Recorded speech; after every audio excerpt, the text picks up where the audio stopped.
For the last 3 decades, Knowledge Center at Bursa has offered technology, resources, services, space, and a sense of community. Since 1985, 14,000 titles have been collected, with care and attention to high financial literacy standards. In collaboration with a global community of institutions, we ensure access to the world's diverse intellectual and cultural economic heritage, as well as fast online services for connectivity to the financial world.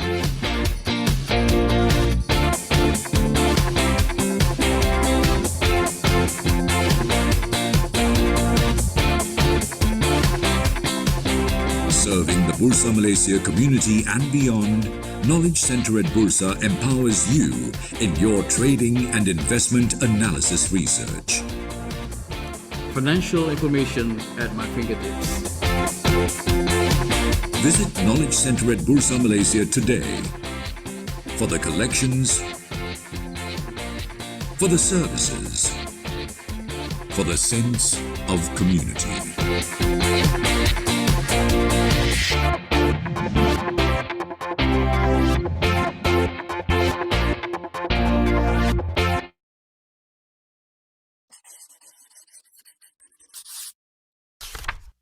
Anda telah mengalami kerugian dalam pelaburan anda.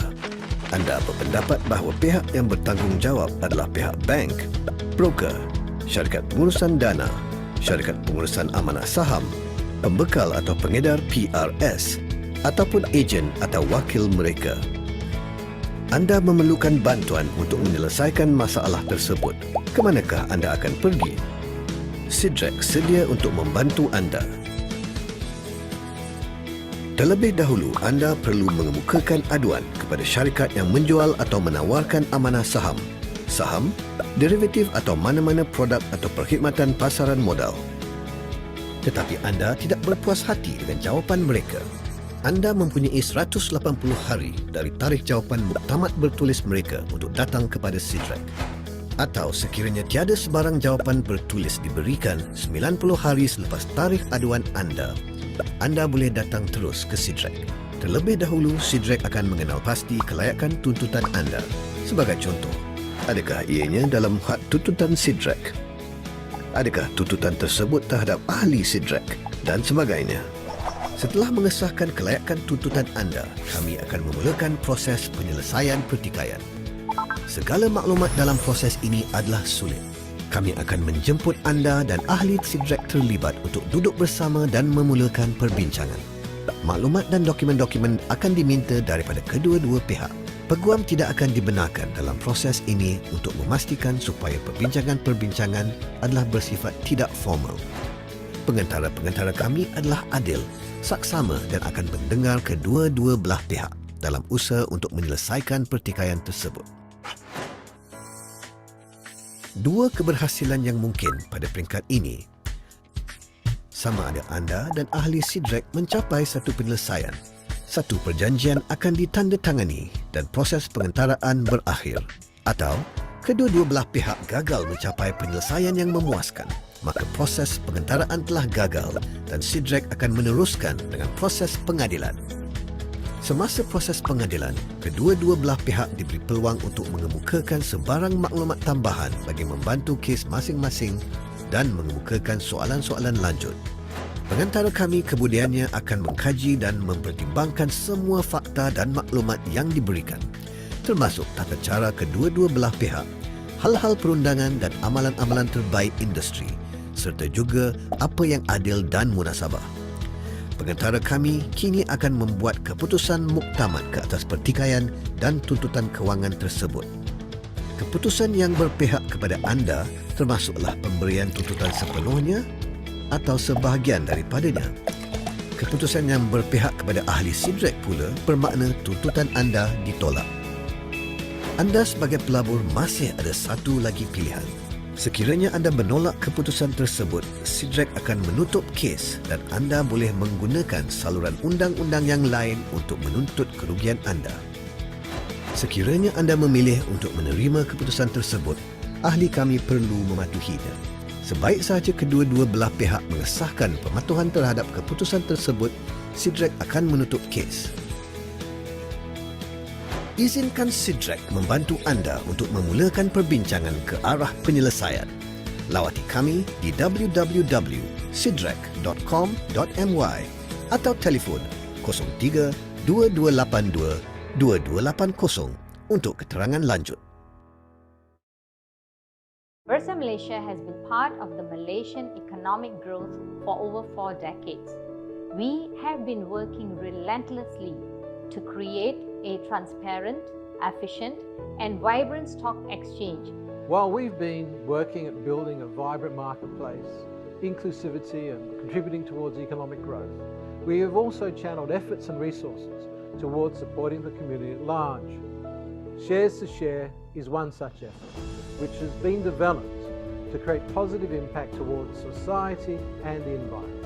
To put it simply, Shares to Share is a transparent and easily accessible facility that enables investors to donate their listed securities or proceeds from the sale of their listed securities towards charity through Yayasan Bursa Malaysia.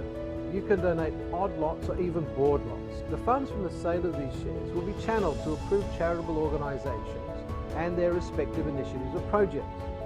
Bursa Malaysia has waived its portion of the transfer fee, clearing and trading fees for all transactions that are conducted under Shares to Share. The participating brokers of Shares to Share have also agreed to waive their portion of the transfer fee and brokerage. The charitable organizations that have been selected have undergone the necessary due diligence process and have been duly approved by an independent selection committee. At least 500,000 populations live with some kind of disability. They are most of the time being left behind. We need to empower them, otherwise they will continue to be the liability. A lot of human resources wasted from this program. We provide a lot of support for persons with disability who are young adults and adults. We have a social enterprise called Project I'm Possible, where we manage to hire all persons with learning disability to work here. We have a cafe, bakery, weaving, and we have an art gallery.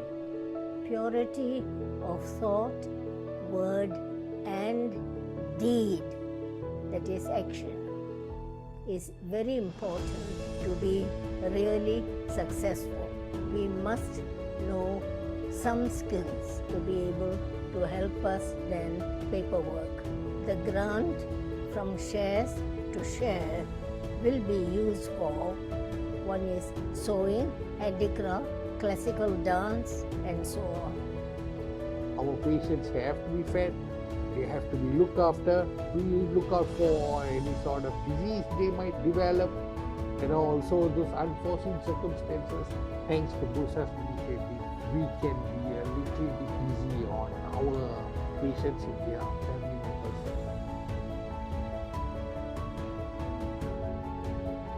Donations will all be channeled to organizations that are involved in the sustainable development of Malaysia. The Shares to Share scheme offers you the chance to do so in a simple and effective way.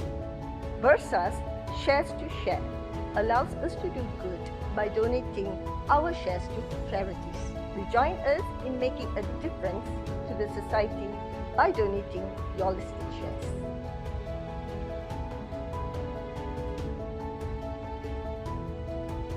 Shares to Share is open to all donors, individual as well as corporates or other types of entities. You can transfer your listed securities via Bursa Anywhere app at a click. For more information, please visit our Bursa Malaysia website.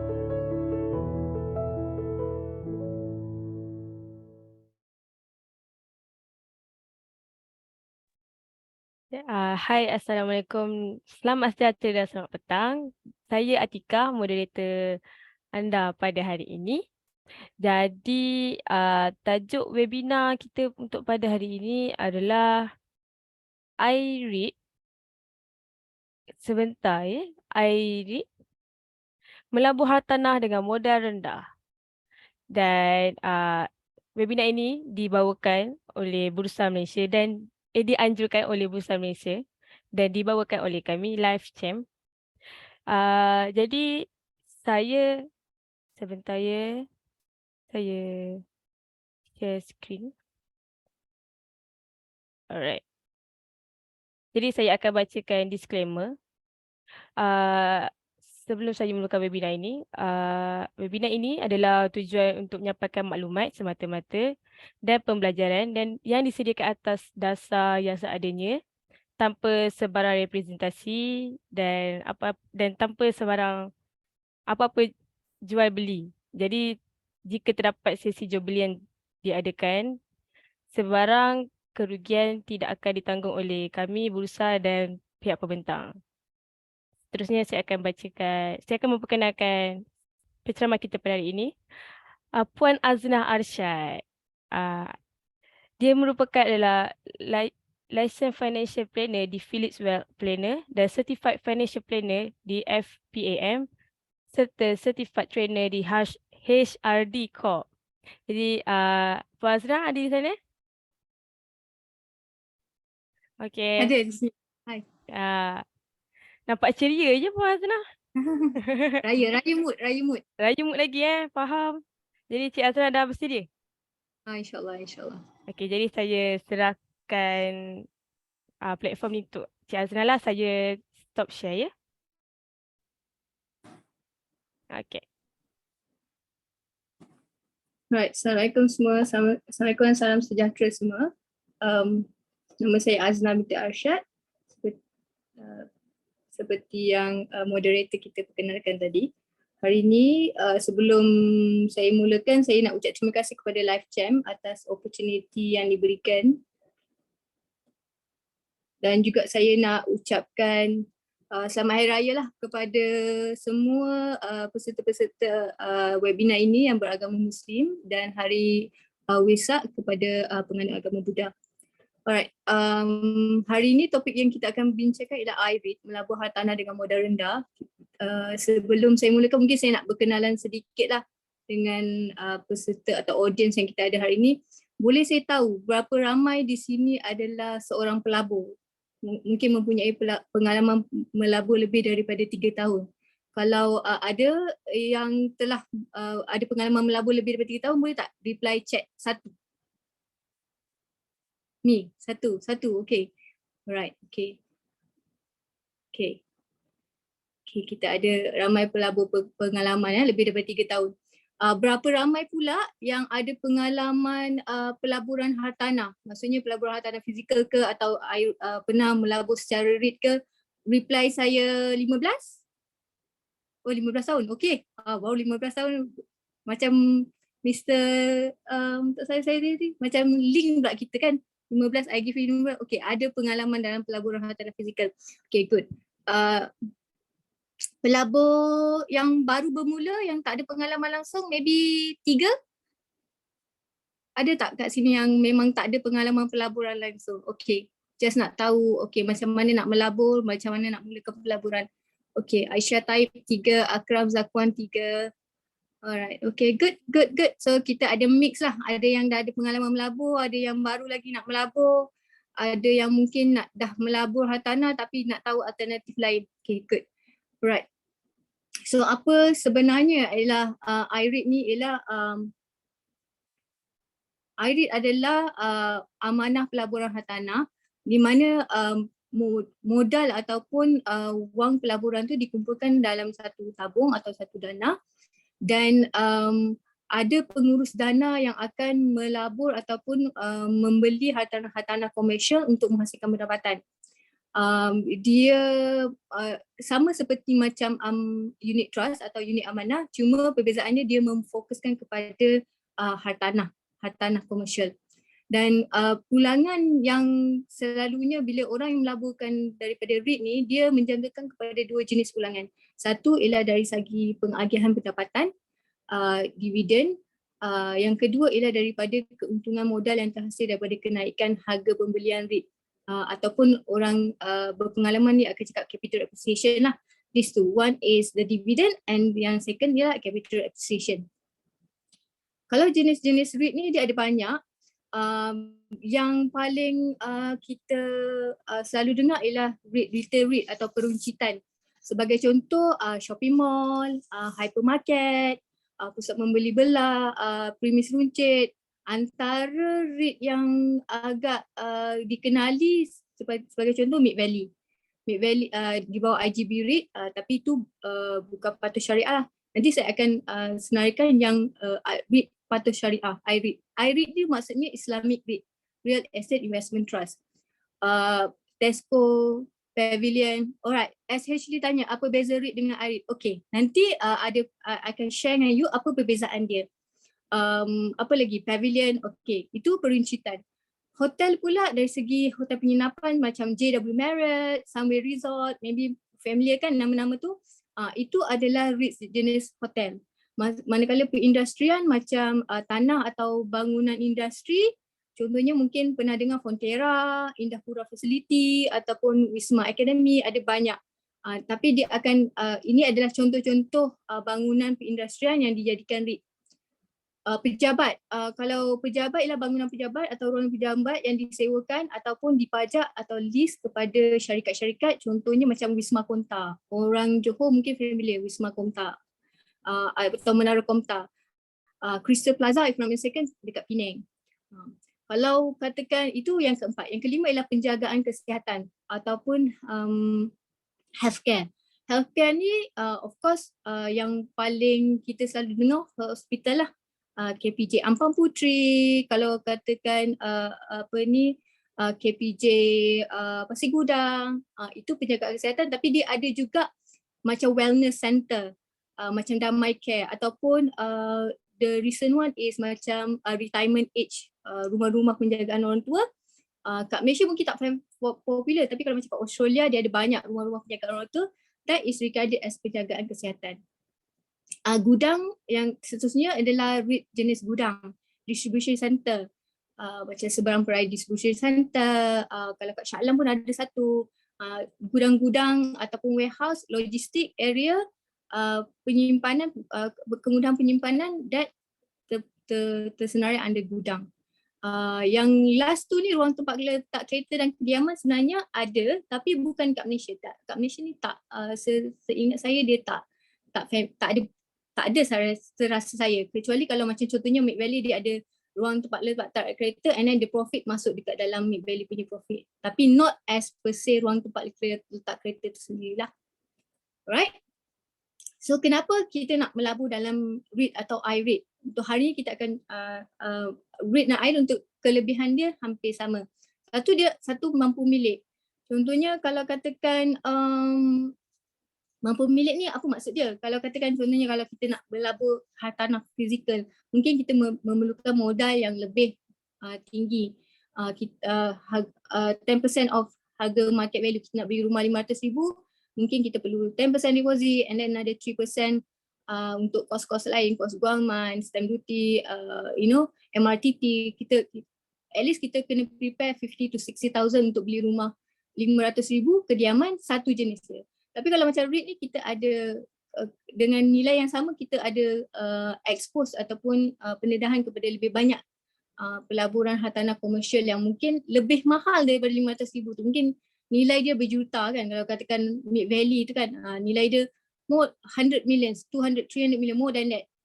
So kita boleh akses kepada exposure hartanah sebegitu. Yang kedua ialah risiko pelaburan yang kecil. Maksud risiko pelaburan yang kecil ni, satu ialah kalau katakan hartanah fizikal, kita mungkin tak boleh, kita kena guna leverage ataupun pinjaman. Kita tak boleh nak 100% bayar cash. Ada orang bayar cash tapi jarang. So kita selalunya akan meminjam kepada bank akan tengok kita punya debt profile, kita punya DSR macam mana, sama ada kita mampu ke tak. So kat situ bila kita meminjam tu sendiri dah ada satu risiko. Yang kedua ialah dari segi pengurusan, maksudnya untuk REIT ni kita tak perlu menguruskan secara detail berbanding dengan hartanah fizikal. Kalau hartanah fizikal mungkin kalau kita sewakan investment dari segi property, kita mungkin kena perlu cari penyewa, kita kena urus sewaan kan, penyelenggaraan. Tapi kalau katakan rosak, wear and tear and everything. Tapi kalau katakan REIT ni, no, kita dah ada appoint property manager yang akan urus everything. Yang kedua ialah portfolio.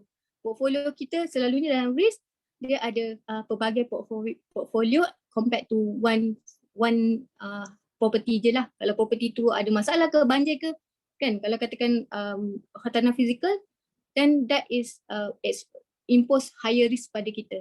So kelebihan REIT ialah dia ada risiko pelaburan kecil. Kecil tu maksudnya lebih kecil berbanding daripada hartanah fizikal. Yang ketiga ialah dia ada kecairan mudah tunai. Kalau katakan kita beli rumah hari ni, kalau kita nak jual balik rumah tu, it take time. Ataupun mungkin kalau kita apa ni, perlukan wang kecemasan kan, kita tak boleh, kalau hartanah fizikal kita tak boleh decide, okay saya nak jual bilik air saya je lah, saya nak jual bilik tamu saya je lah. No, kita tak boleh nak pecahkan hartanah kita tu kepada beberapa bahagian dan jual one portion. Tapi kalau macam REIT, you can liquidate ataupun you boleh cairkan mudah, you mudah jual tu dalam, and then you can get the amount that you needed less than 1 week kan, T+3, so T+2. So you jual, then you can dapat duit tu dengan lebih cepat berbanding kalau hartanah fizikal you nak jual tu, you nak kena cari agent, you nak kena go through lawyer, so it takes time. And then aliran pendapatan yang stabil sebab dia diversified, and then pendapatan tu mungkin kalau katakan mungkin macam last year retail REIT is not really performing well last waktu COVID, then kita akan ada REIT lain yang mungkin give us a better yield, atau contohnya macam those yang perform well during COVID macam healthcare kan, macam gudang distribution center, they are doing well during COVID, so they give you more income resources compared to physical investment. Pendapatan pasif, again, you tak payah uruskan banyak sangat, you just invest modal, orang pengurusan profesional yang akan uruskan all your property at that time, all your holding units. Not kita tak adalah memiliki tanah komersial tu secara macam kita milik kita, but we are owning the units, okay? And then next ialah pendedahan kepada hartanah berskala besar. Maksudnya kita again diversified, kita ada macam-macam REIT exposure. Kalau kita ambil yang diversified REIT, kita ada pejabat, kita ada retail, kita ada industrial. So lebih banyak hartanah berskala besar yang kita boleh memiliki. And again, pengurusan profesional tu, kita ada trustee yang akan uruskan duit kita, duit capital invested kita. Kita ada REIT manager yang akan plan out the strategy, macam mana, lokasi mana, bangunan mana, what is the future plan untuk kita punya expansion of portfolio kan. Dia orang yang decide, bukan kita. And then kita ada property manager, let's say kita dah decide, okay, this location, bangunan yang kita nak acquire, kita hire, kita appoint property manager untuk uruskan sewa dia, pajakan dia, penyelenggaraan dia, semua orang pengurusan profesional yang ada pengalaman yang akan uruskan our investment. Alright, that is the advantage, kelebihan. Apa pula kekurangan dari segi pelaburan REIT? Satu, in any investment, dia pulangan dia tak dijamin. Dia tak akan ada jaminan, okay, we can guarantee you 5% or 7% or 10% of return, tak ada. It depends on market, supply and demand, ekonomi, keadaan ekonomi semasa, kita punya any decision by government ataupun policy maker, kita akan impacted pelaburan REIT ni. Yang kedua ialah kita tak ada kuasa dalam pelibatan yang tinggi dalam hartanah. Maksudnya kita tak ada kuasa nak decide, okay, hartanah kat lokasi ni yang kita nak beli akan datang, hartanah macam ni yang kita nak beli akan datang. So pelabur REIT dia tak ada kuasa dalam, atau pelibatan tinggi, dia tak ada hearsay, dia tak ada decision making dalam property acquisition. Yang ketiga ialah dia dipengaruhi oleh faktor pasaran dan ekonomi. Compared to hartanah fizikal where we actually own it, REIT actually sangat dipengaruhi oleh faktor pasaran dan ekonomi. Contohnya waktu COVID for example, bila kita punya sempadan negara ditutup, one of the REIT yang sangat terkesan adalah dari segi hospitality atau perhotelan. Sebab hotel-hotel yang bergantung kepada pelancong luar untuk masuk dalam tak dapat nak berfungsi. So dia performance quite bad. Prestasi diorang agak teruk sewaktu ekonomi sewaktu dalam keadaan COVID. Tapi on the other hand mungkin healthcare waktu COVID lah, everyone is focusing nak pergi hospital, nak got treatment, sakit-sakit nak pergi hospital. So dia punya demand is there. So healthcare are doing well during COVID. So pasaran tu sangat bergantung kepada REIT sangat bergantung kepada performance pasaran. And then contohnya macam retail. Kalau retail yang bergantung kepada turis, then they are performing bad during diorang prestasi diorang agak teruk sewaktu COVID. Tapi kalau katakan retail yang macam memang orang lokal yang datang macam Mid Valley, so occupancy rate dia tu tak ada kesan langsung, mungkin ada kesan tapi mungkin tak terjejas langsung lah. So yes, again depend on how well the management perform. Betul. Alright, so and also dalam that is REIT. Kalau macam REIT dia ada risiko pula, macam mungkin dari segi patuh syariah. Kalau katakan contohnya management ada satu tendency tu lebih daripada dia punya kriteria, dan mungkin dia ada risiko untuk di-list as tak patuh syariah. So itu adalah kekurangan atau di risiko dia ada tendensi untuk list as tu. Okay, this is nak refer kepada apa perbezaan antara REIT patuh syariah dengan REIT patuh syariah. Okay,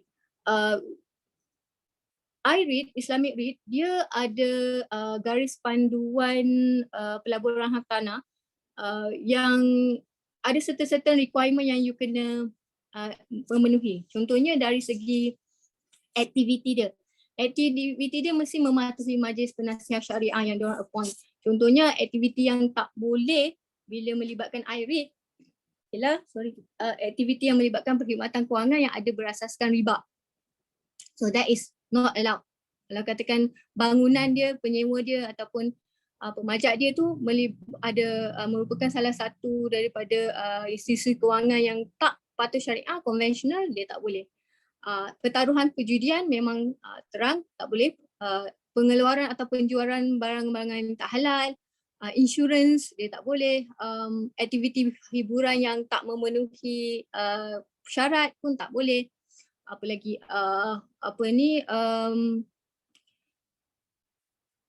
pengeluaran ataupun broker ataupun kalau katakan dia jual security yang tak patuh syariah tak boleh. So itu dia ada had dia daripada aktiviti yang tak patuh syariah. Dia ada sekatan.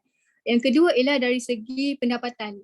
So punca pendapatan, kalau aktiviti tu tak patuh syariah, so punca pendapatan pun tak patuh syariah. So dia kena melibatkan aktiviti yang punca pendapatan dia mesti daripada aktiviti perniagaan patuh syariah. Kalau pun ada, mungkin kalau dekat retail tu tak boleh nak elak, ada juga dia jual barang-barang yang tak patuh syariah yang haram, dia ada limit. Maksudnya dia tak boleh melebihi 20% daripada tanda aras. Kalau lebih daripada 20% boleh dilabelkan sebagai REIT tak patuh syariah. Okay. And then kalau katakan contohnya bila dia nak buat acquisition, dia nak buat pinjaman dengan bank. So pinjaman yang dia pinjam daripada bank tu mesti pembiayaan yang patuh syariah. Ataupun kalau katakan bangunan tu dia mungkin ada nak buat nak buat perlindungan dari segi kebakaran, dari segi harta benda. So dia mesti ambil takaful yang patuh syariah. Kalau tak ada, baru dibenarkan untuk pengurus hartanah tu untuk pilih produk insurans. Tapi kalau ada produk takaful available dekat dalam market, dia tak boleh. Dia kena ambil takaful, dia tak boleh ambil insurans.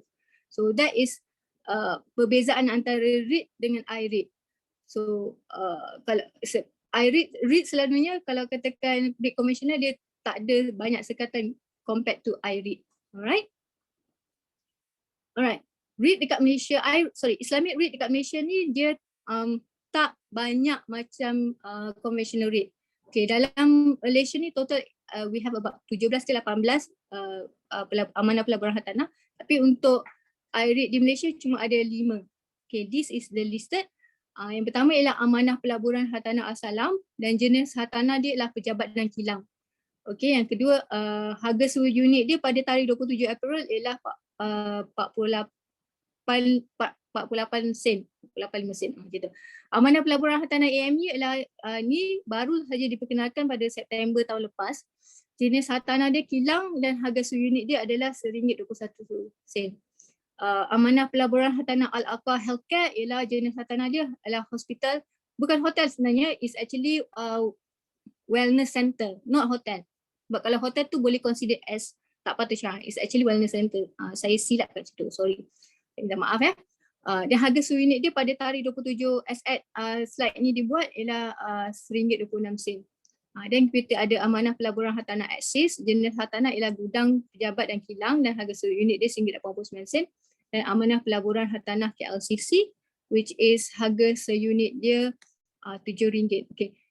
Macam mana nak kenapa macam tajuk webinar ni kan hartanah modal rendah. Kenapa kita katakan hartanah modal rendah?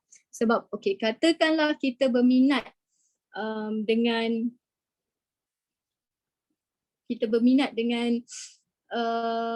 contohnya untuk membeli amanah pelaburan hartanah Al-Salam lah, katakanlah kan. Okay.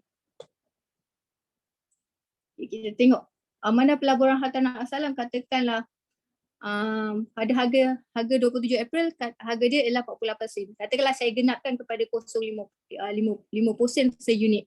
Untuk melabur REIT, paling minimum kita perlukan ialah 100 unit atau satu lot.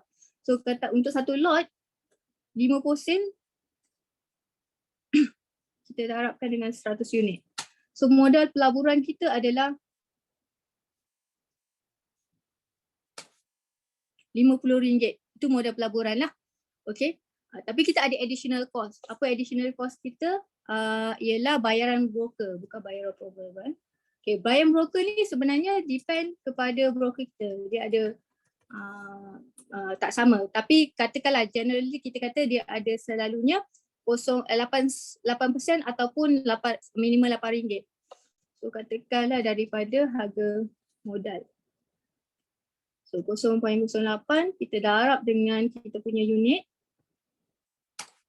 So it's actually RM4. So RM4 tu tak memenuhi minimum RM8. So kita kat sini rather than RM4 kita kena bayar RM8.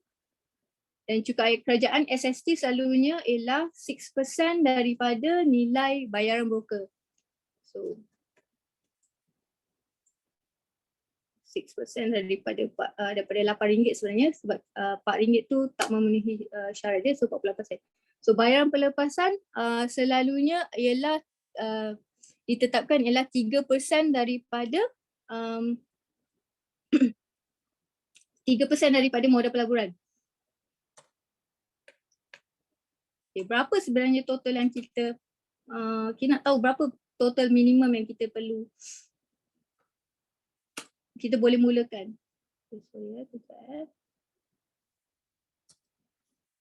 So 3% daripada modal pelaburan. Dan duty stamp ialah RM1. So total dia, costing dia for B4.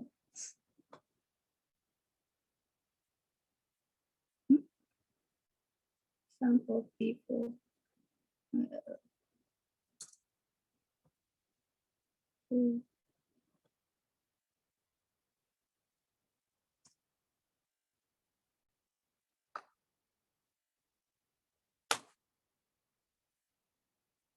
B4 to B7.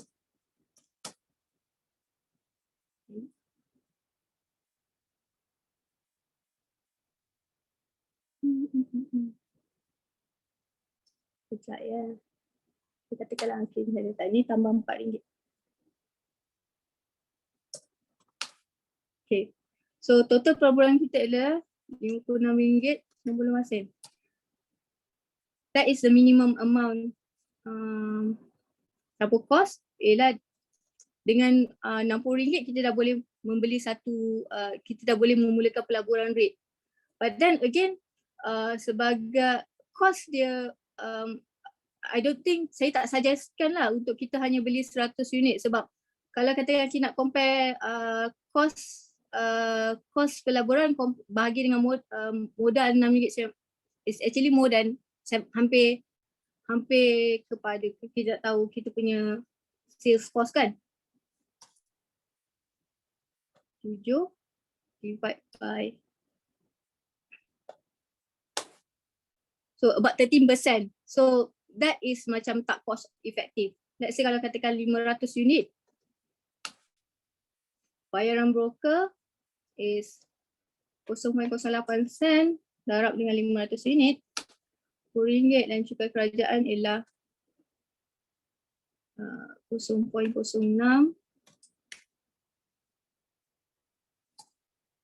dan bayaran pelepasan ialah 0.03.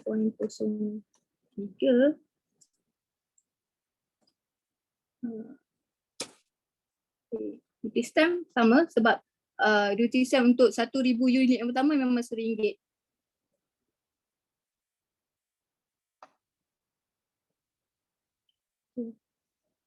So modal kalau untuk 1,000 unit ialah RM556. And then untuk sales cost, katakanlah percentage of sales cost. So makin banyak kita beli sebenarnya kita dapat rendahkan sales cost.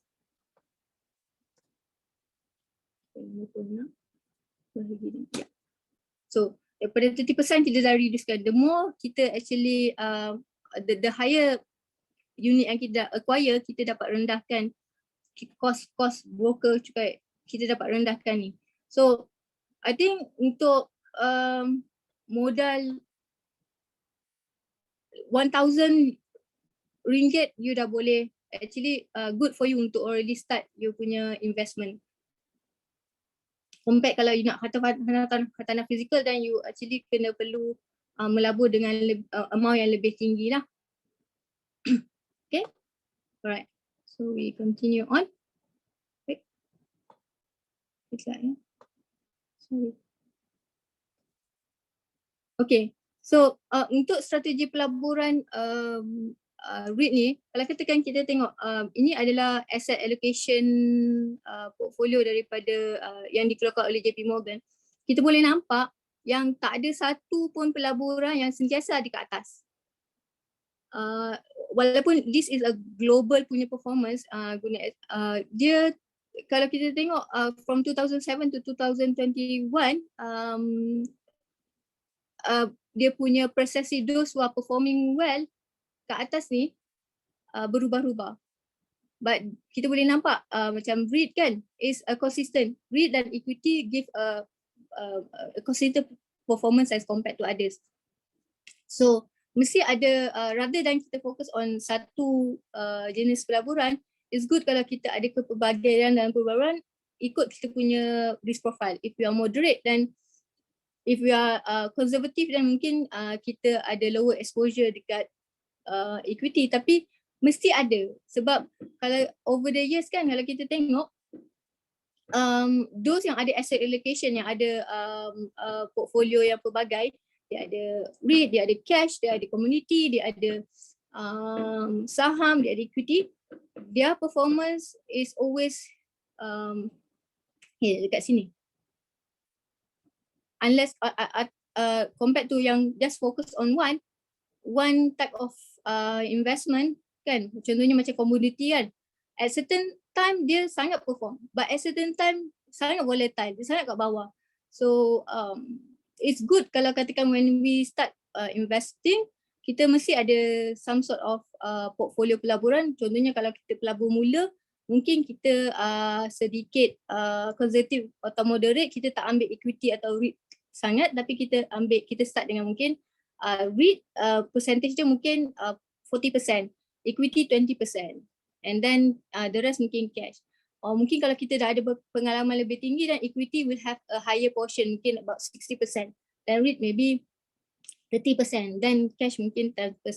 So it's good to have, don't put all eggs dalam one basket kan.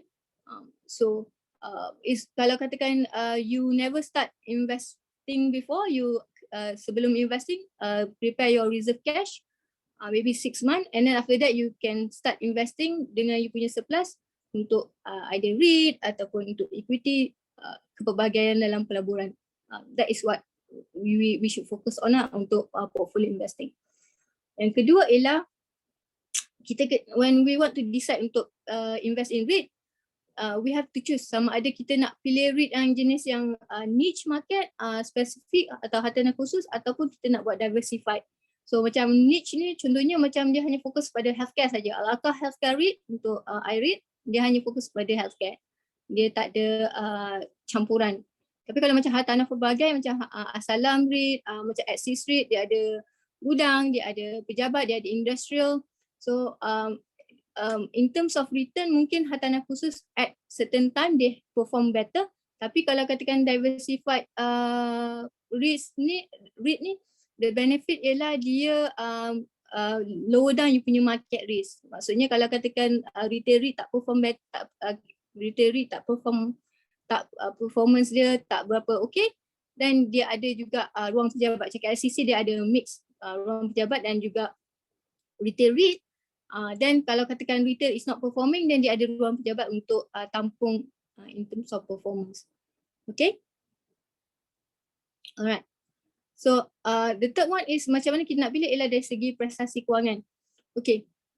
Kalau kita tengok this is sumber dia daripada Embrick 5%, and then the second one is macam mana kita nak tahu sama ada performance dia let's say daripada 5 REIT ni kita nak pilih mana satu REIT yang kita perlu pilih.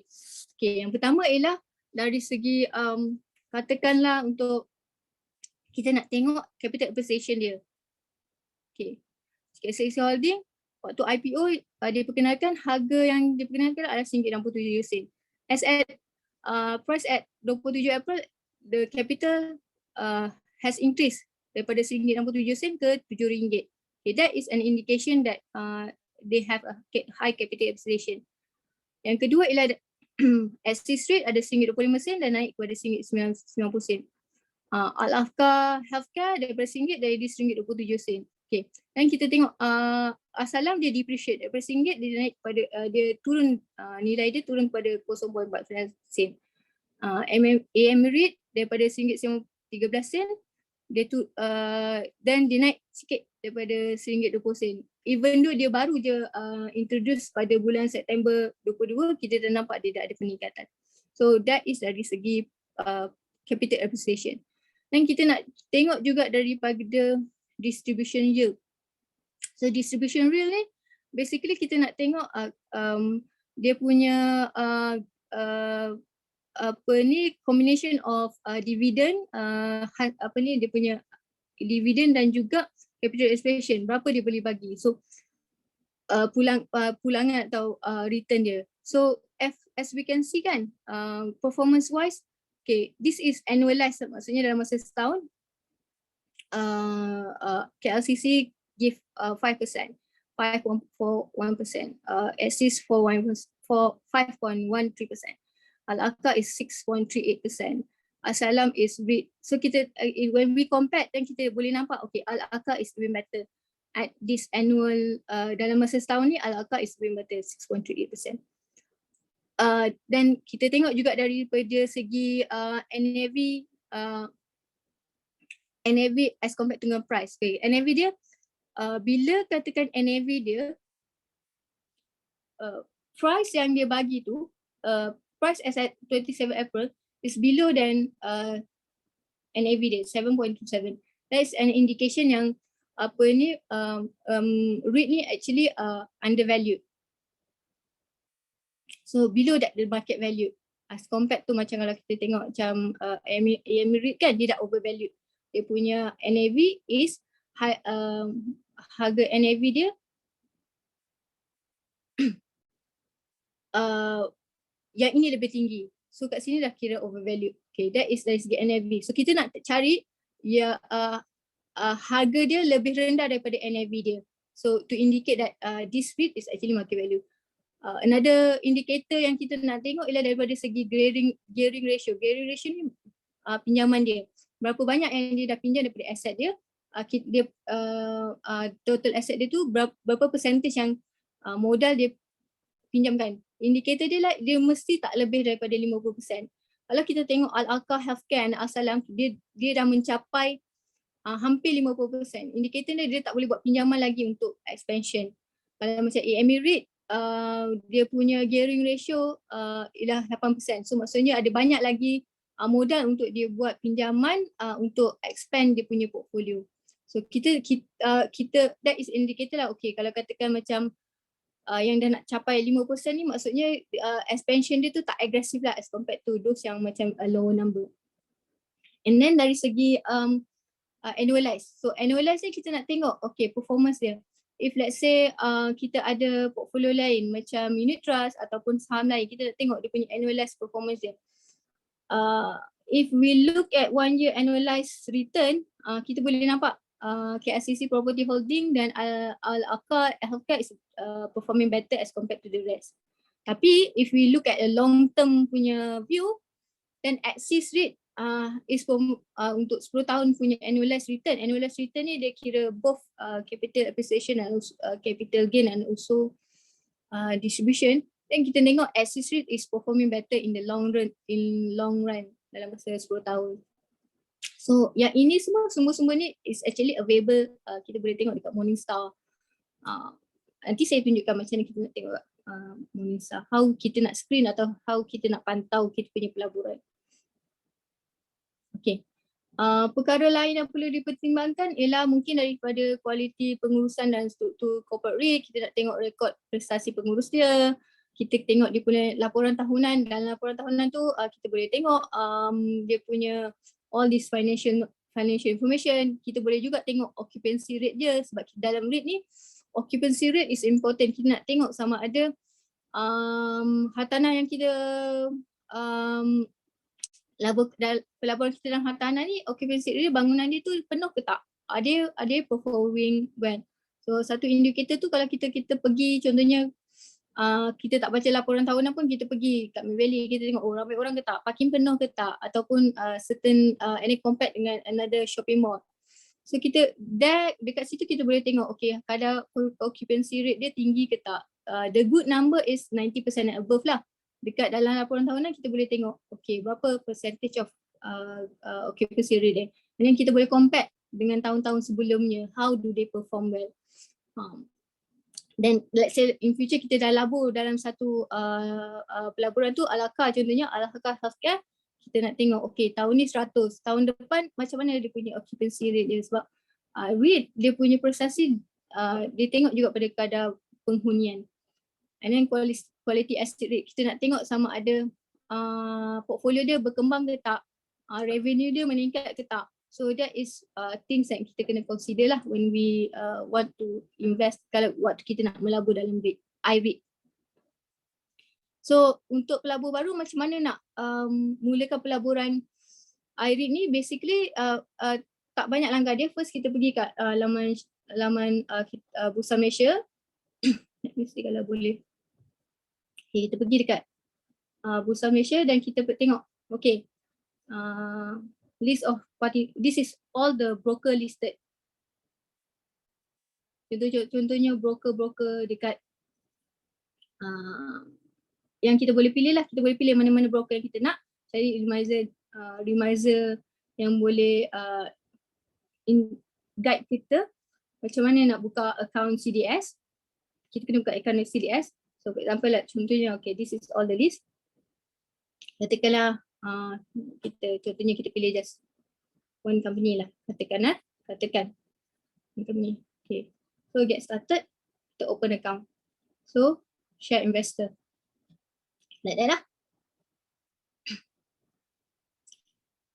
Okay, and then bila kita dah pilih syarikat broker yang kita nak, kita follow dia punya macam mana guide dia, macam mana dia nak buka CDS account, and sediakan dokumen and everything.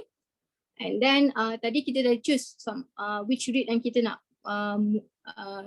pilih, and then modal kita kena masukkan lah, berapa modal pelaburan kita nak pilih, and we can start mula melabur lah. They will give you one trading platform macam ni, then you can start choose your punya REIT investment yang you nak. Okay, memantau dan menilai proses REIT as I mentioned just now, kita boleh, satu ialah kita boleh pantau daripada laporan tahunan dan 10 tahunan. Kita dah pilih REIT yang kita nak labur dan kita pantau lah laporan tahunan. Dekat dalam laporan tahunan tu kita boleh tengok dia punya all this performance, dia punya yield dia berapa. Mungkin ada setengah REIT tu dia bagi dividen lebih dari on quarterly basis. Maksudnya setiap quarter dia bagi. So atau ada special dividend yang dia akan bagi. So yang tu all this is actually in annual report. Yang kedua ialah melalui portal research portal seperti Morningstar and Bloomberg. So macam ni kita nak cari information yang macam saya provide tadi. So kita buka kat Morningstar. Let's say kita pergi dekat website Morningstar. Morningstar Malaysia, jangan pergi kat Morningstar Global. So mymorningstar.com.my, and what we do is we pilih dekat equity. Okay. Sekejap.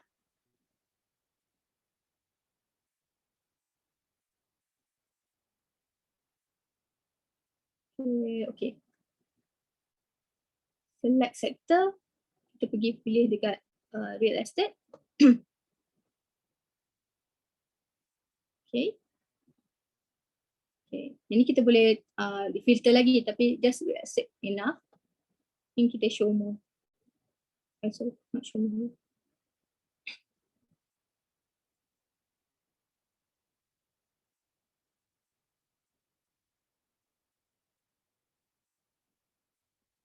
Okay.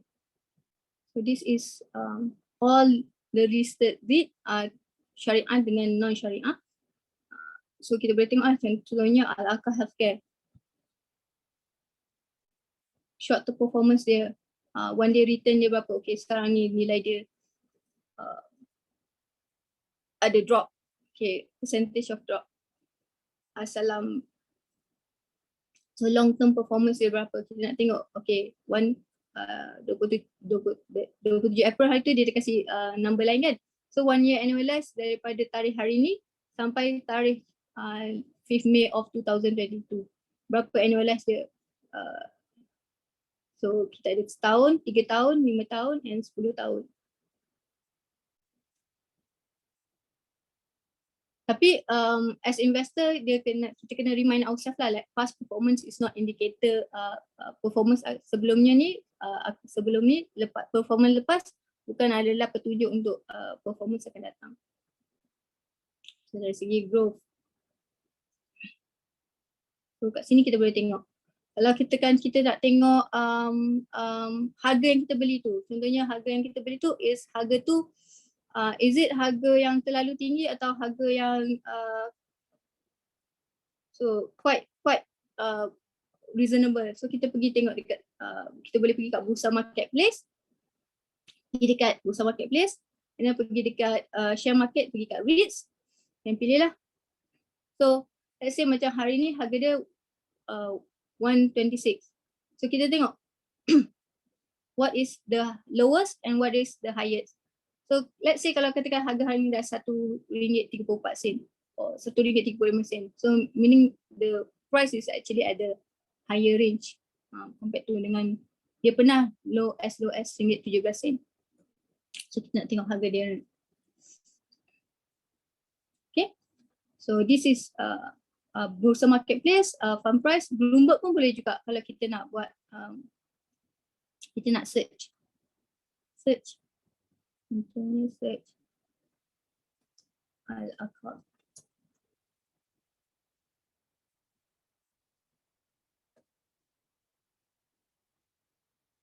So this is all the research platform yang non-biased, maksudnya okay. Tapi maklumat kat sini saya tak jumpa maklumat yang banyak as compared to bursa marketplace and also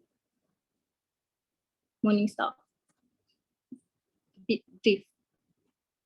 Kalau katakan kita pergi dekat dia punya website pun, kita kalau nak tengok dia punya report, annual report kan. Okay, kita just can Google Al-Alqa Healthcare dan kita tengok all this information.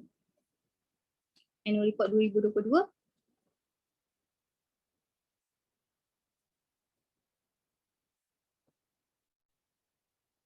Sometimes certain dia akan bagi snapshot atau highlight. So kita tak perlu nak go through the whole annual report, dia dah tolong macam ni 2020 highlight, dia dah beritahu dah berapa property value dia. Kalau kita nak tengok sama ada property value dia dah ada meningkat ke tak, dan kita tengoklah 2021 punya annual report. Dan distribution yield dia berapa, revenue dia berapa, and then occupancy rate dia. Occupancy rate dia 100%. Maksudnya dia semua ruang hospital, orang peniaga anggap hospital semua dah dapat disewakan. Okay, so kita can go to as an investor, kita nak tengok kan sama ada kita punya pelaburan tu are they performing well, portfolio dia mengembang ke tak, ditambah any new acquisition yang dia beli ke tak. Sebab kita tak nak melabur dekat REIT yang mungkin dah stagnant kan, tak ada growth. Alright.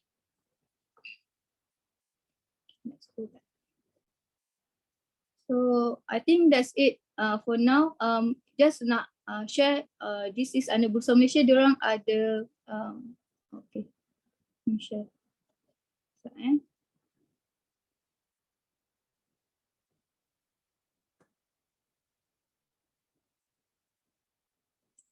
So sekarang ni Bursa Malaysia dia ada macam some sort of promotion lah. Dia kata untuk pelaburan REITs and ETF, dia ada campaign lah that siapa yang join ni mungkin ada highest trading value, pelaburan yang paling tinggi, dia ada some price, some sort of price lah. Saya pun tak go into detail, but I just noticed this and I just nak share dengan you guys. Alright. Okay. Let me see question. Okay, I think I dah. Can you share with me what are the advantage of investing in REIT and IREITs? Okay, I dah share. How do I evaluate the performance of an IREIT? Okay, that also ada answer. Basically kita nak tengok sama ada distribution yield dia. And then can I sell the IREITs to my friend directly? Tak boleh. Dia kena, you kena jual, dia kena jual saham tu semua trading on stock. Dia tak boleh, dia macam bukan rumah lah. Okay. Okay.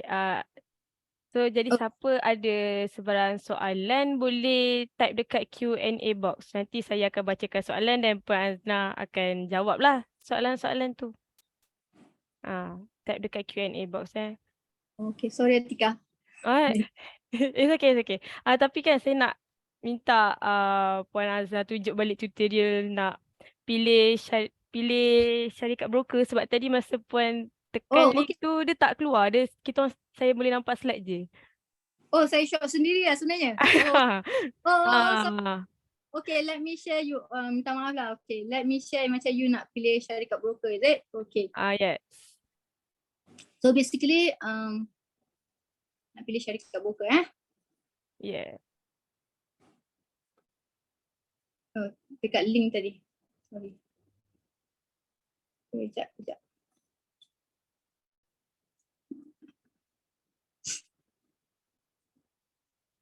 Oh.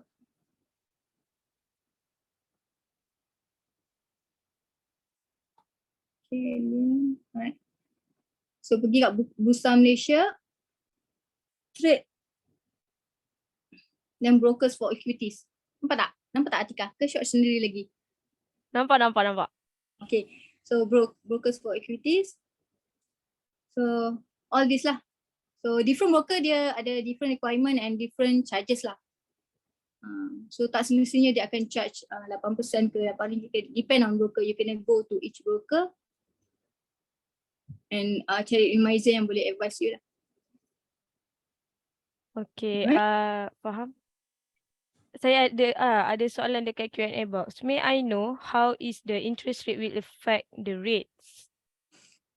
Okay, interest rate will affect, one is dari segi dia punya payment of, tadi kita nampak kan gearing ratio kan. Those REITs yang will have a higher gearing ratio, dia akan much more affected lah sebab kadar pinjaman dia tu lebih tinggi.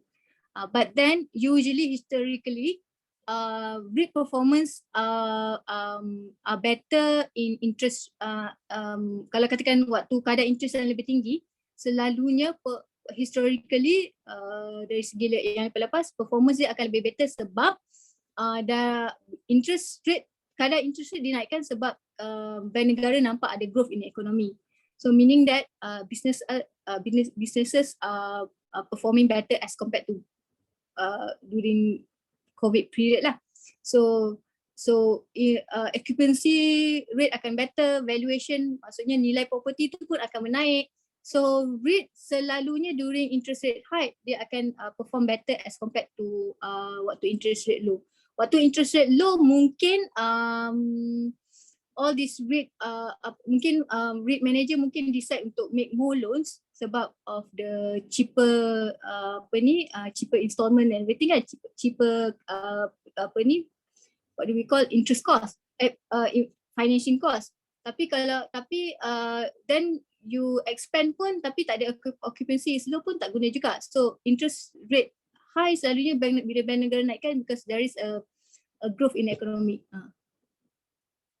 Okay, so selalu historically REIT are performing better in interest rate high. Itulah jawapan pendek dia lah. Okay.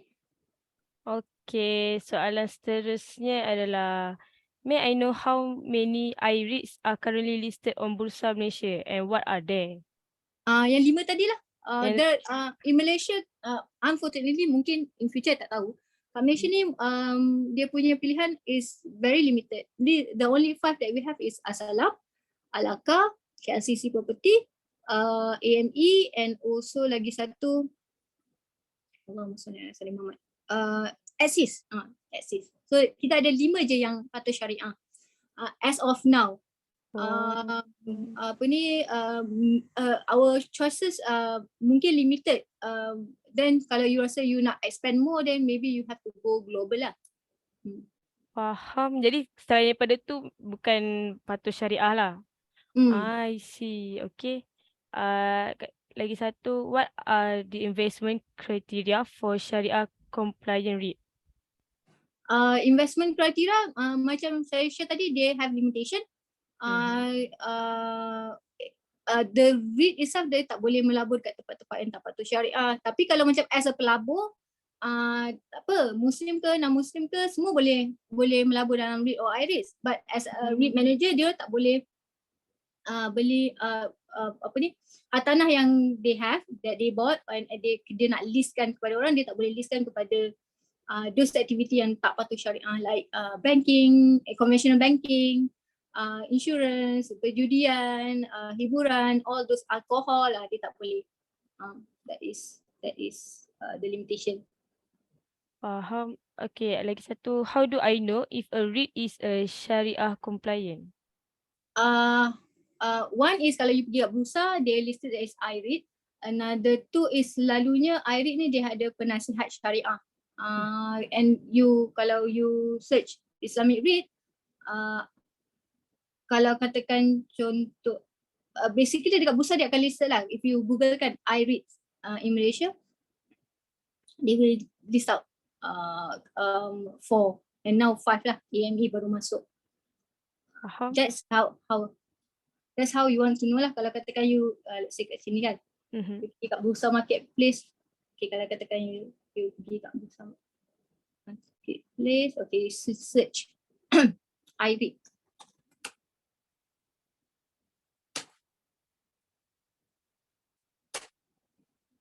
Oh, this is, or you search IREIT Malaysia.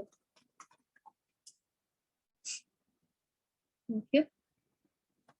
Syariah compliant real estate investment. Cuma kat sini dia tak masukkan logo dah. ada 1, 2, 3, 4. AME je tak masukkan. Tapi kalau macam you nak cari AME punya performance pun dia belum setahun lagi. So even Monista pun dia tak akan show performance dia. Okay. Okay.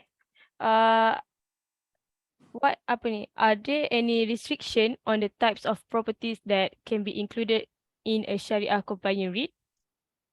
Are there any restriction on the type of property that can be they have. Actually, you kena cari they have restriction, and then they have like some sort of guide of panduan pelaburan amanah pelaburan hartanah. That is issued by the Syariah Council. Even Syariah Council ni dekat Bursa dia ada Syariah Committee dia sendiri, and then dekat dalam REIT itself dia ada Syariah Committee sendiri, and then they will actually list out. They have like some 9 kriteria tak salah saya restriction. Itulah selalunya restriction tu more towards aktiviti perniagaan lah. Dia bukan bangunan itself. Bangunan tu tak bersalah, tapi jenis perniagaan yang kat dalam bangunan tu yang selalunya dipersoalkan kan. Macam tu lah. Mana tahu lah kan. Okay. Am I allowed to buy REIT? I think you miss out. Am I allowed to buy REIT? This one. Boleh. REIT, Islamic REIT ni siapa-siapa pun boleh beli. Bukannya Muslim je, non-Muslim pun boleh. It's just that kalau ada restriction lah. Even kalau macam dia nak buat pinjaman pun dia ada restriction. They have Islamic investment ni selalunya they are a bit similar like conventional, cuma dia ada restriction. Dia ada restriction in terms of type investment, dia punya pembiayaan dia ada restriction. Contohnya kalau katakan even unit trust pun katakan pelaburan lain kan, kalau dia nak buat pembiayaan pun dia tak boleh lebih a certain level. Dia mungkin boleh buat pembiayaan lebih 50 ke 60 macam tu je. Lebih daripada tu tak dibenarkan. Tak boleh 90% daripada modal tu tak boleh buat pinjaman macam tu. Okay, faham. Jadi Vijin awak boleh lah ni melabur untuk boleh. Mari boleh. Soalan seterusnya daripada Ka Cheng Hu. Surprisingly, our REIT is not I-REIT. Why? Maybe ada certain restriction yang dia tak meet. Usually dia punya activity lah, or maybe dia because dia punya restriction is dia punya punca pendapatan mesti patuh syariah, and then kalau tak patuh syariah pun at least tak melebihi 20%, or maybe dia lebih 25%. That one I personally tak tahu sebab I don't research on REIT. And maybe kalau kita dig deeper we might find the answer lah kenapa. Faham. Is dividend for REIT and I-REIT stable? Is that possible for REIT not paying any dividends because they are not able to make profit? The dividend is quite stable as compared to others sebab dia punya punca pendapatan ialah daripada sewaan dan pajakan, and sewaan dan pajakan usually on long term basis. Let's say 5 years, 10 years, 99 years. So dia punya is the lease is a long term. So the tenant tu you have that kind of tenant lah. Kalau katakan ada reduction pun maybe not that much. So kalau katakan next year something happen pun the tenant is there. Mungkin waktu COVID if I'm mistaken, even during that time pun there is macam kelonggaran dari segi kadar pinjaman ke macam tu lah, government bagi pada all those yang involved dengan REIT, yang pada pemilik hartanah lah. So comparatively REIT investment is quite stable. It is categorized sebagai moderate investment. It's not like macam high risk investment. Yes, it is stable. Dividend mungkin ada turun rendah lah. That one kalau nak betul-betul check, kena check dekat each REIT and check dengan each laporan tahunan tu dia punya performance dia. Then kita boleh tengok sama ada naik turun turun. Kalau nak compare semua tu, I don't have the data lah basically. Okay, seterusnya daripada Mursidi Ali. As an investor, normally how long we can keep the I-REIT shares? In how long? I-REIT shares, okay. if you are talking about trading, I personally don't know. Tapi untuk investment wise, when you have portfolio investment kan, you will always hold that kind of investment portfolio. Contohnya kalau katakan you moderate investor, you ada equity, you ada saham, you ada REIT, you ada physical property, you ada cash, you ada gold. You sentiasa akan ada this 5 type of asset dalam your portfolio. The difference is at certain time mungkin you nak reduce exposure daripada mungkin you hold 10,000 unit, mungkin you nak reduce kepada 8,000 unit based on the performance of the year. You will hold. Untuk investors usually you are holding at long term, tapi mungkin you akan reduce lah, you akan balance up portfolio tu according you punya risk profile. Setiap orang punya risk profile tak sama. Ada orang high risk, ada orang moderate, ada orang konservatif. So depend, you as an investor, sebelum you invest, you kena know yourself, you are what type of investor. Macam tu. Memang recommendation untuk hold lah. Trading, I'm not a trader. Okay, seterusnya. Can investor earn interest or dividends in a Sharia compliant REIT? Boleh. Dividend yield tu lah. Nanti dia akan, kalau contohnya macam Alaka tadi kan. Alaka tadi, di mana Alaka tadi? Dia akan tunjukkan berapa dividen dia bagi. Distribution is dividend yield. Mana dividen? RM8.10. RM8.10 per unit. No, RM8. Ya Allah. Astaghfirullahaladzim. 8 sen. Sorry. 8 sen. 8.1 sen. Bukan RM8. Wah, kalau RM8 semua orang berebut. Sorry. 8 sen. Okay. Okay, seterusnya. Are there any specific governance requirements for Sharia compliant REITs? Governance requirement for there is. I tak ingat apa nama dia. But this one is basically if you ask apa yang secara detail what is it exactly, I personally tak tahu. I kena buka balik lah that panduan tu, garis panduan pelaburan hartanah tu. There is a strict governance requirement. Tapi yang jadi polis to monitor all this is not us as pelabur. Yang jadi monitor all this is Majlis Penasihat Syariah, sama ada in SC part ataupun in dalam REIT tu sendiri dia ada penasihat syariah juga. They are the one who are going to monitor and policing part is will be their part lah. Diorang yang akan tengok. Kalau katakan tak meet that requirement, they are the one who are going to advise ataupun they are going to list, diorang akan delist this as a non-syariah punya REIT. Kita tak payah, kita tenang-tenang je, tak payah pening. Santai-santai je lah. But if you want to have that kind of information, you can check. Let me see dia punya. If you really want to know kan dia punya, see dekat dalam structure dia Syariah Advisor. They are the one yang advice pertaining to Syariah and governance requirement kan. Okay, boleh check. Dia apa metodologi dia, who are there. This is on Bursa punya part lah. Even dekat dia punya REIT pun ada tu. Dia nampak kan? Nampak Atika? Okay. Okay. Soalan seterusnya daripada Ka Cheng Hu lagi.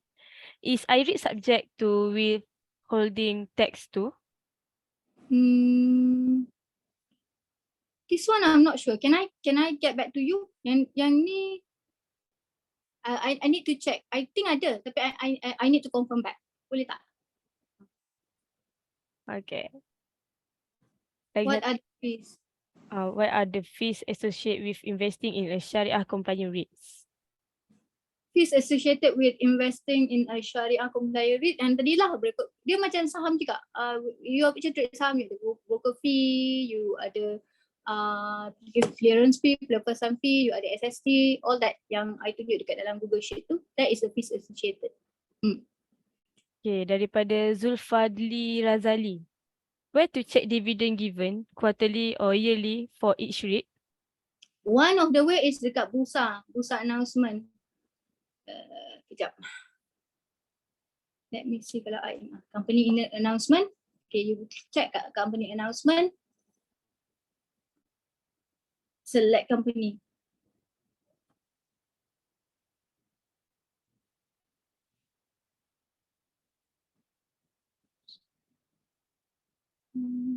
Company you kena set.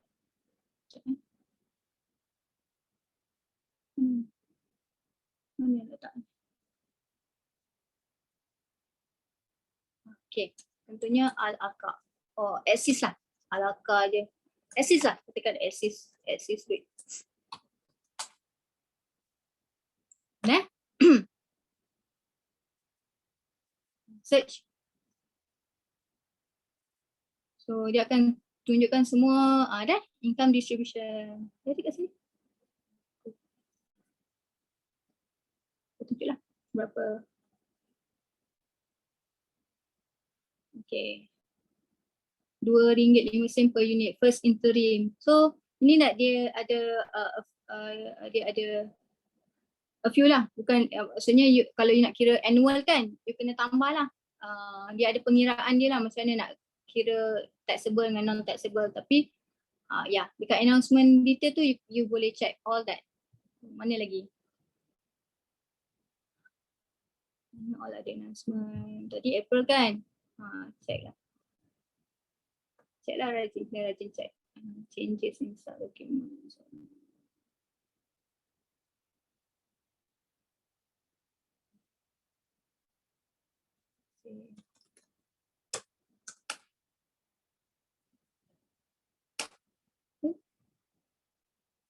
Income.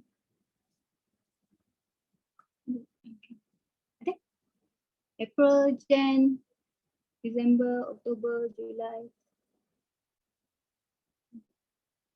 Okay. I hope I answer your question. Okay.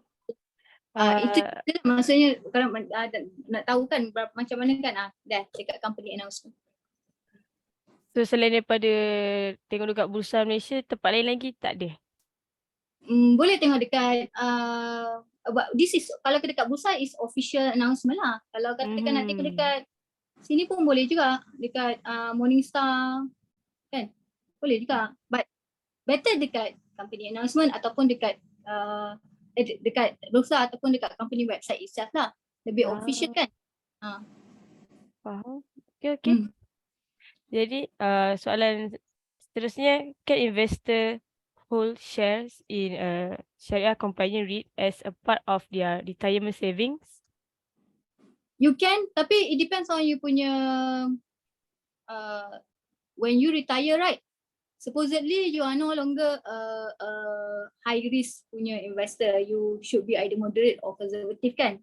So you should be able to have, you can put IREIT or REIT as part of your portfolio, but maybe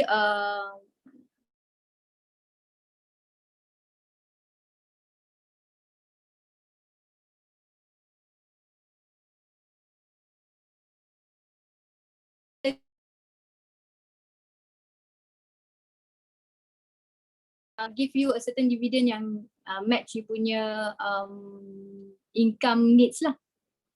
Boleh you can put, tapi tengok balik you punya risk profile and also you punya retirement fund needed kan, because you before investment you must also have cash reserve and everything kan. Okay. Seterusnya, can Syariah compliant REITs used to diversify an investment portfolio? Yes. As I said, kalau you tengok dekat JP Morgan punya table kan, REIT and equity performance you are quite kalau dia tak jatuh banyak lah, maksudnya their performance during that bad time pun is quite stable, tak volatile sangat. You boleh but again macam my advice is now, tengok you punya risk profile, berapa percentage that you nak letak towards you punya investment portfolio. Maybe 20% or 10% or 60%, depend, you kena evaluate balik you punya risk profile. Okay. How do Sharia compliant REITs compare to other types of Sharia compliant investment such as sukuk?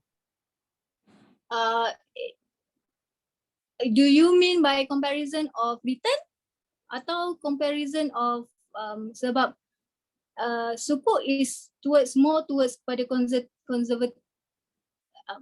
Macam saya cakap tadi, because I always advocate untuk portfolio investment. You can put a few sukuk, can be cash, sukuk, REITs, equity as part of your investment.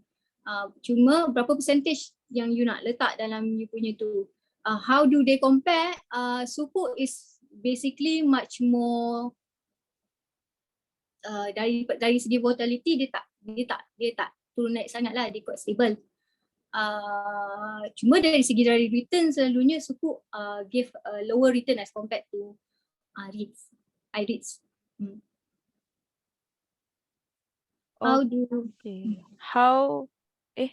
How is the net asset value NAV of a Sharia compliant REIT calculated?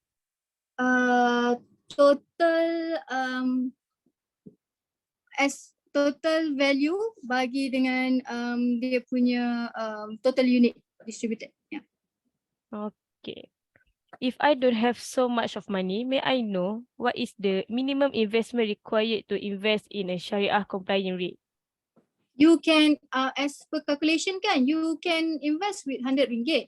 Cuma, I don't advise dengan RM100 lah, sebab dia punya cost of investment tu tinggi compared. Kalau you perasan tadi dekat dia punya di sini kan, cost of investment with RM100 with total investment, you can start dengan investment RM57. Tapi total cost of investment tu 13% of you punya, daripada you punya total. So I don't think it's worth it lah, it's quite high. Sebab you banyak ni kan, banyak membazir kat situ lah, so the higher. But you can start with RM100, you can untuk belajar. If you are new, nak belajar macam mana nak melabur kan, RM100 is sufficient. But I don't recommend lah. Try. I don't recommend lah. So basically lagi banyak kita melabur, dia lagi okay lah daripada. Dia akan reduce dia punya investment cost lah. So dia macam berbaloi sikit lah. Faham. Okay. Daripada Zakaria Muhammad. Foreign and local institution interest to invest with REITs? Yang ni, I think kalau nak betul-betul tahu, kena buka dia punya laporan tahunan lah, tengok siapa dia punya higher investor kan. I'm not sure. I'm not sure myself. Okay. And then, can REITs invest in properties outside Malaysia? Ada, tapi yang tu if I'm mistaken, kalau macam healthcare Al-Aqar, dia ada even retirement center dekat Australia if I'm mistaken. Healthcare, they can boleh, tapi it depends on diorang punya management lah, whether they want to decide. They are the one who, REITs manager are going to decide who is going to, what is their punya strategi. Okay, one of the thing that you boleh tengok dekat dia punya annual report is what is the strategy in future. Rather than you assume kan, selalunya dekat dalam dia punya report ataupun dia orang punya quarter report, dia orang akan mention dia orang punya strategi. Okay. Dekat Q&A box dah tak ada soalan. Siapa ada soalan tanya je. Saya boleh bacakan. Boleh. Ada soalan dekat chat. No such thing bumi and non-bumi REIT, right? No such thing as non-bumi and bumi REIT. Yang ada syariah dan non-syariah je. Mungkin you are thinking macam ASB kan, ASB untuk bumi je. Tak ada. Okay, ada soalan. Will the GDP growth and inflation impact the performance of REITs? will GDP growth, market will have an impact. How big is the impact? I'm not sure. Yeah, they will have usually risks, because risk will play.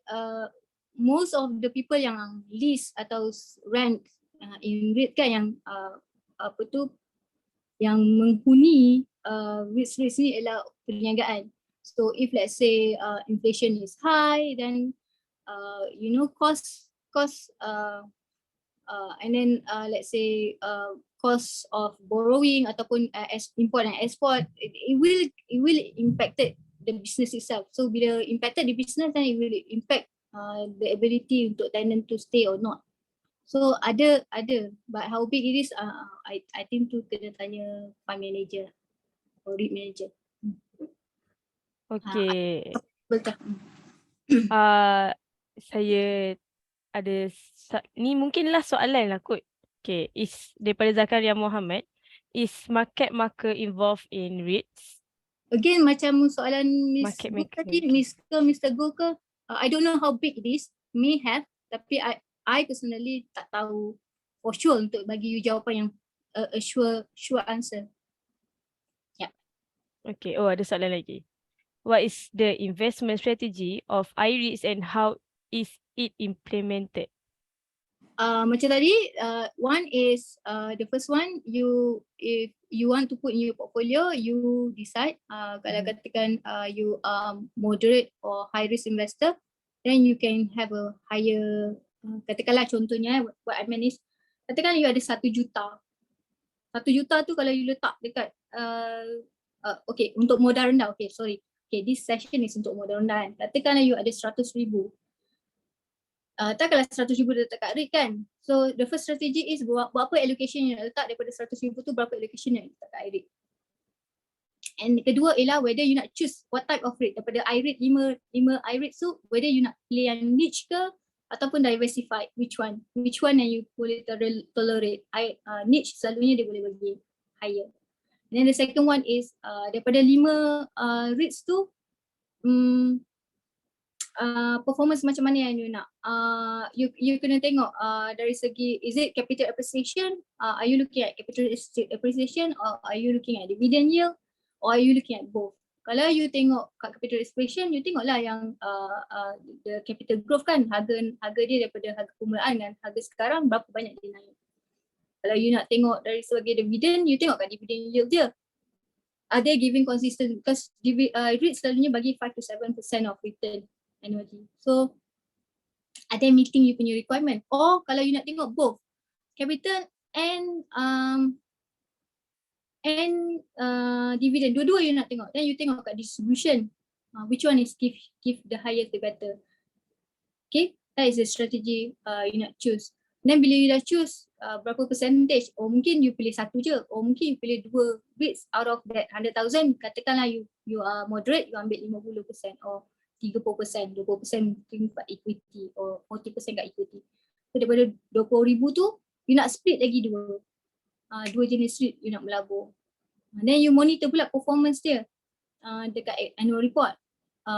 So every year you kena, as an investor, you have to first re-evaluate your risk profile, and then also you kena re-evaluate you punya investment. Mungkin you nak kena kira each and you kena track all the progress of your investment. Ya, ada soalan lagi daripada Zulfadri Razali. Is REIT highly exposed to speculation, manipulation? Unlikely, sebab for me, I don't unlikely dia ada speculation and manipulation lah, sebab orang they already involved in long term contract untuk pajak bangunan tu kan. Maybe they have impacted lah, but I don't think they impacted big impact on them kalau dari segi politik ke, if you're thinking lah. Then you kena tengok lah board of management dia macam mana. Is there any political person kat situ ke tak ke? But I don't think so lah. Okay. Saya sebenarnya ada soalan satu lagi. daripada saya. Sebab saya tertanya-tanya. Kalau nak beli aset kan, okay. Dia ada tak macam satu macam syarat daripada pihak bank sendiri, macam dia sekat ke macam minimum dalam bank, minimum apa yang pendapatan untuk beli, untuk Ini menabung. hartanah fizikal ke atau REIT? REIT, untuk Tak ada, REIT. dia tak Tak check ada. pun. That's why Oh, dia tak check pun. faham. Tapi kan kalau macam kan kita dah menabung kan, lepas tu kalau kita bankrupt, apa jadi? Apa jadi? And bankrupt is another issue lah, sebab kalau bankrupt, bank akan tengok all, the court will tengok all your asset kan, sama ada, then they will akan liquidate all your asset untuk bayar kepada you punya debtor kan. Sebab selalunya bila you dah bankrupt, you are not entitled to any, you dah tak boleh masuk any contract. I don't know lah, tapi I belum lagi, bukan belum touch. Tapi selalunya kalau you bankrupt, they will liquidate all your asset. I see. Okay. So, saya rasa setakat ni je sesi soal jawab kita. Ada lagi daripada Vijayanara. Who get paid first when bankruptcy occur? Yang ni, I'm not an expert. Tapi your debtor lah kena paid first kan. I'm not an expert in bankruptcy. Tapi if I'm mistaken, your debtor lah dapat dulu kan. Okay.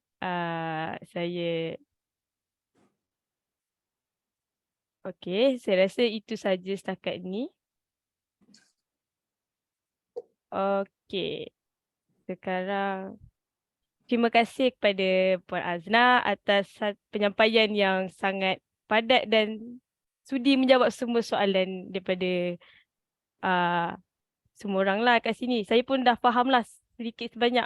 Saya pun rasa macam nak melabur dah lepas ni. Melabur. Okay.